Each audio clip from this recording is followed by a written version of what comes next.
scenes that didn't seem to connect one to another.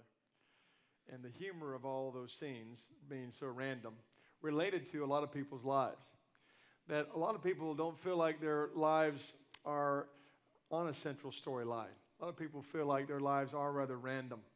And so the success of that sitcom really related with so many people because, again, they didn't feel that there was a consistent storyline that they could hold to. And so might as well laugh at life instead of be depressed. We look at the whole difference between destination and destiny. The word is somewhat overused, that is destiny. But yet, we have to understand that we all tick the same way. Ecclesiastes chapter 3, verse 11 says, God has put eternity in our hearts. So that means all of us are looking for purpose. All of us are looking for that storyline. All of us are hoping for God's good plans to come through in our life. And as we go through life and we have some disappointments here and there, sometimes we wonder if God does have a good plan, and we wonder when it'll happen. So we understand the difference in our happiness versus joy in that whole struggle is that many times we look at a destiny as a person, place, or thing. All right, if I can just, meet the right person, whether in marriage or in a job, if I can just have the right place to live, city, house, etc., if I can just have the right things, the right good job or things in my life materially that I want, then that will bring me happiness when I get there. But many people postpone their happiness until they reach that destination. And they're really not happy until they get there. And then you say, well, that's not the life God wants us to live. Because destiny is really about a life. It's about a lifestyle. It's about a way to live differently than the world. And the way that that is lived is that life is lived in joy, whether you are having a good day or a bad day. Whether you're having a good experience or a bad experience at your present time. And that is a destiny that God wants to work inside of us that can do two things. One, it can give God the greatest glory, and it can give us the greatest satisfaction. Well, that's really the difference between the world and what Christ offers is a lifestyle that's meaningful. But many times there are detours in life. Detours that happen in life that basically move us, we think, off track, right? Keith Moore's life was moved off track by a drug addiction, right? He was not living God's destiny, but God had a plan, didn't he?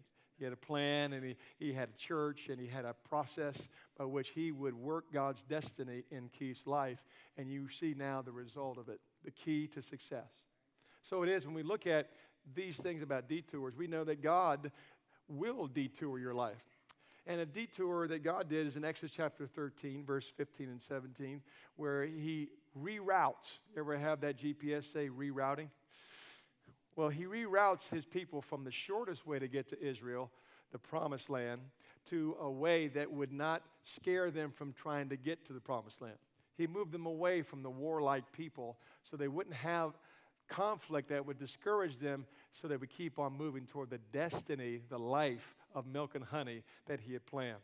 But guess what? Satan also has a detour for you.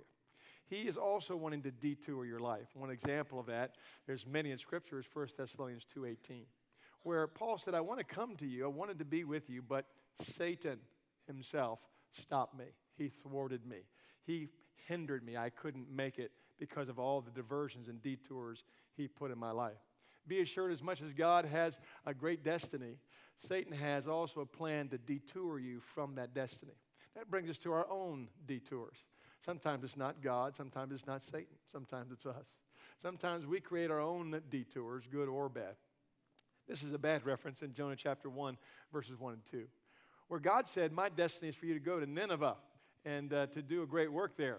But he said, no, instead I'm going to rebel against that. I'm going to do my own detour. I'm going to go away from what God wants for my life. I'm going to go to Tarshish. Well, we know that didn't turn out too well for him. Well, when we look at the whole cause of all this, we have to understand that God's detours, which again sometimes are a slower way to get to his destination for you, these detours are all about his development. Whether it's a good or a bad circumstance, can I assure you that God has committed to develop you and to work inside of us as a child of God we sang about today, and he is committed to do that. What we find out is that here when Joseph was on his way to Egypt, No doubt, what is he thinking? That God has forsaken me, that my brothers hate me, that life will never be the same. Sometimes we have circumstances in our lives that make us feel that way. But all along, God was going to develop things inside of him. You know, the Bible talks about Philippians 2 and 13, which Paul wrote from a prison cell. A prison cell. He said, it is God which is at work within you, both to do his will and his good pleasure. You see, Joseph was pampered. Joseph came from a place of favoritism. He came from a place of not doing any hard manual labor, where he was going to have to learn some skills and learn some hard work that he would go through in Egypt. He was going to be a slave. He was going to learn management as being over the prison area. He was going to learn how to administrate from Potiphar's house. There's some things that God had to do inside of him in order for God to achieve the destiny that he had for him.